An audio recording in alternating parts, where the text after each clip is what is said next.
Good morning, everyone. I'm so excited to be here. I love talking with youth ministers because you get it. We get it. Not a lot of people get it. So I'm so glad that we're all here together this morning. This documentary called Race to Nowhere was done in 2010, and it calls us to challenge current thinking about how we prepare our children for success. It features heartbreaking stories of students across the country who've been pushed to the brink by overscheduling, over-testing, and the relentless pressure to achieve. Race to Nowhere points to a silent epidemic in schools through the testimony of educators and parents and educational experts. It reveals an educational system where cheating is the commonplace for our students. Students have become disengaged. They have stress-related illnesses like depression, and burnt out is rampant among our students. And young people arrive at college and the workplace unprepared and uninspired. So I want to ask you guys, I need some audience participation here. I want to give you some scenarios I've encountered in the 10 years that I've been in ministry, and I just want to see if you've encountered them too with your families and your students. So if this is you, if you relate, if you can stand, okay? So the first one is, how many of you had noticed that your youth program dwindles in attendance as the school year goes on because kids are in extracurricular activities and they've taken over? Wow, okay. All right, thanks. Here's the second question. Do you often hear your students tell you that they have too much homework or need to study for a test and that's why they can't make it to church? Wow, okay. And the last one. Do you have students who seem to be going 1,000,000 miles a minute trying to keep up with the pace that has been set by them by their parents, their peers, their schools, and the colleges that they're applying to? Please stand. This is our America. This is what's happening to our students. Thank you so much for participating, and honestly, you've made me feel a lot better because I've gone through the ringer about this, and I'll get to why. So, how does the church fit into the chaotic schedules of our students? Are we a part of the problem? We're going to discuss today, and today in my workshops, I'm going to be talking at 2 and then again at 3:45 about some ways that we can help stop the chaos that our students are going through. So it is clear chaos that our students have little to no downtime, right? Because they have so much going on. So many youth are overachievers, and they strive to have several above-average classes like AP classes and IB classes. It's more unheard of now to hear of students not in extracurricular activities. So according to a survey done in December of 2015 by Pew Research Center, about 7 in 10 parents, 73%, with at least one child the age of 6 to 17, say that their children participated in sports or athletics in the last 12 months prior to the survey, okay? So most of the time, school activities take up several nights of the week, and especially weekends too, while we're doing programming. A group of professors from Stanford and Villanova have been collecting data since 2007 and on the issue of how much is too much when it comes to managing after-school activities. They surveyed 8,838 students attending 15 different schools. 9 were private schools and 6 were public. The magic number is 20 hours. That's where they started to see some health issues with our kids. The kids spent an average of 9.6 hours Monday through Friday on outside activities. And that's an average, meaning half of those students were over that number. And this is with private schools putting in 20% more time than the public school students. When do they study? When do they get their homework done? When do they have social life? And when do they actually get alone time just to be with themselves? When do they get family time?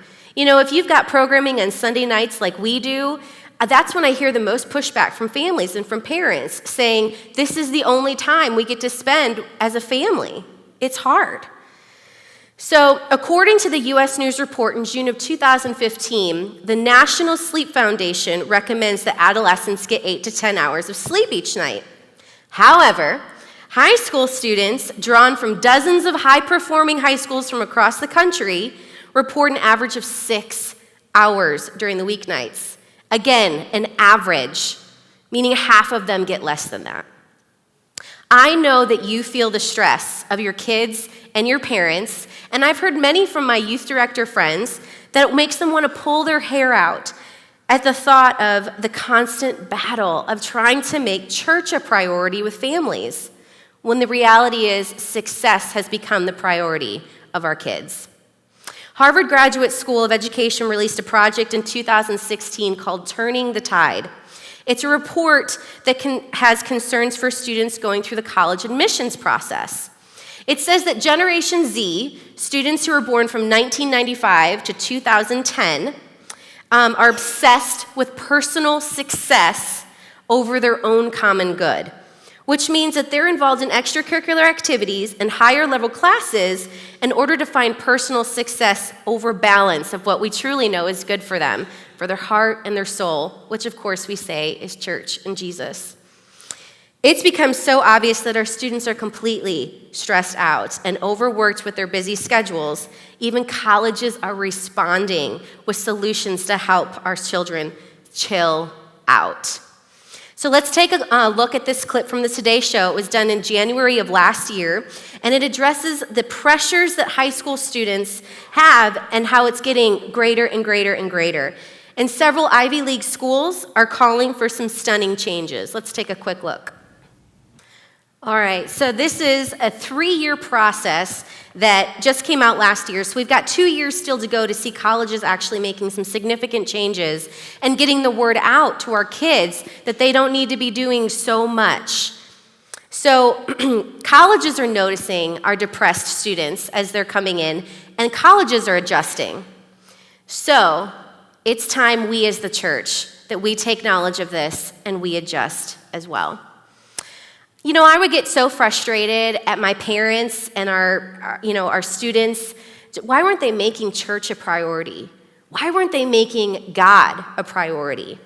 So I aired my frustration to my leadership team one day, and they're made up of parents and small group leaders, and I just shared, what is going on with our kids? Our attendance is going down. Why are they in so many extracurricular activities? All this kinds of stuff.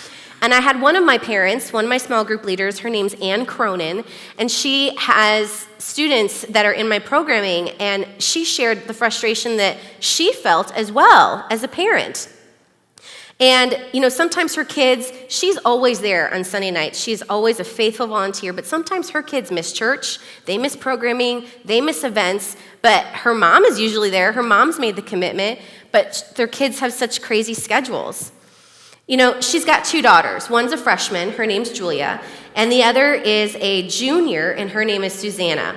Both of them go to 2 different magnet schools to specialize in their fields, to eventually major in college.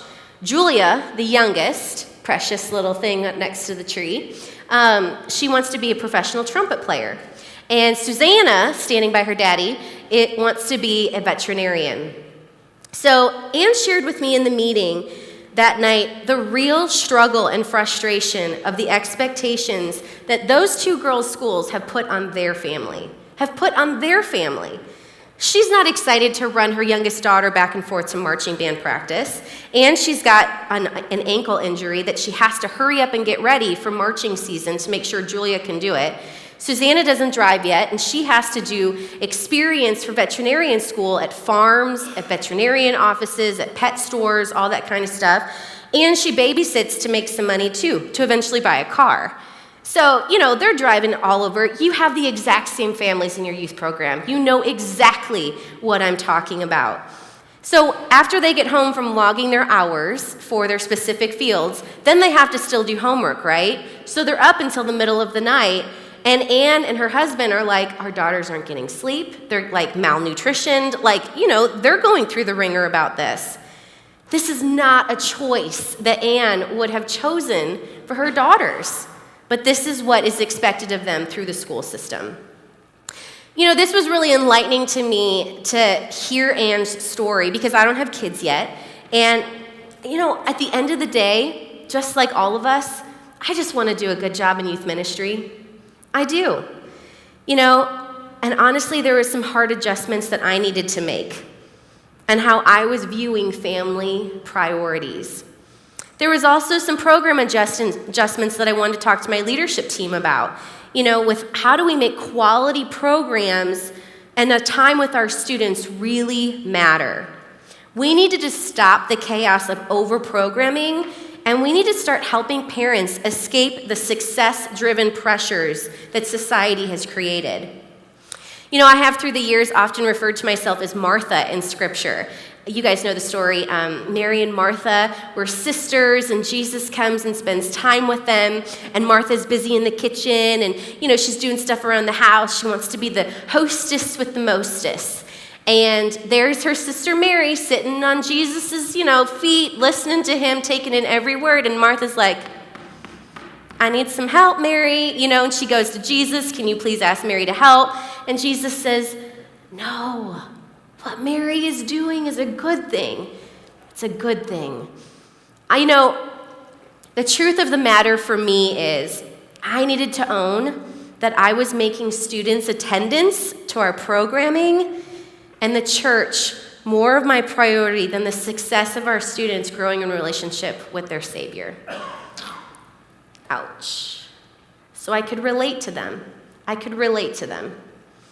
My success is my career, right? Youth ministry. I was wanting our families to make church a priority because that's how I would look successful. And I needed to own the reality that I related with our students in this area. I wanted to look successful in my life and career. Would guilting them work? No. Would complaining about it work? No. It's our job as the church to work with families to help unify them with God. We as a church need to look at our programs and how we are creating space for families to strengthen and grow. It's our job to come alongside them and be their cheerleaders and not guilt trip them, which I was doing. According to Merriam-Webster, success is labeled the fact of getting or achieving wealth, respect, or fame.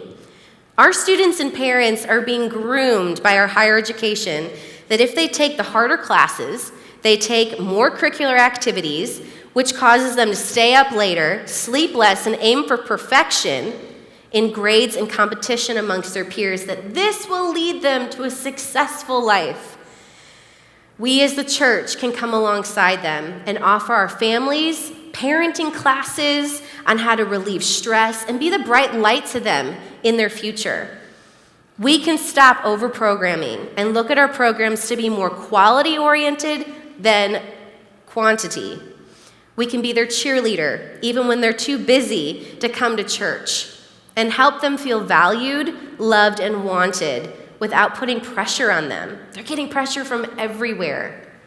Jesus told Martha the fact that Mary was sitting with him and just being with him was right, instead of being too busy and overstressed and chaotic. This is contrary of what American success-driven culture is telling our families and our students. I'm naturally an A-type personality, and I'm detail-oriented. I'm a doer by nature. So my next step of wanting to make some real changes for our program and for our families was to answer the question of how. How are we going to be a participant in stopping the chaos? During my workshops today, we'll be exploring more of implementing these things and discussing practical ways for any ministry and any minister to be a part of the solution and not the problem of our society's chaos and drive for success. Thank you.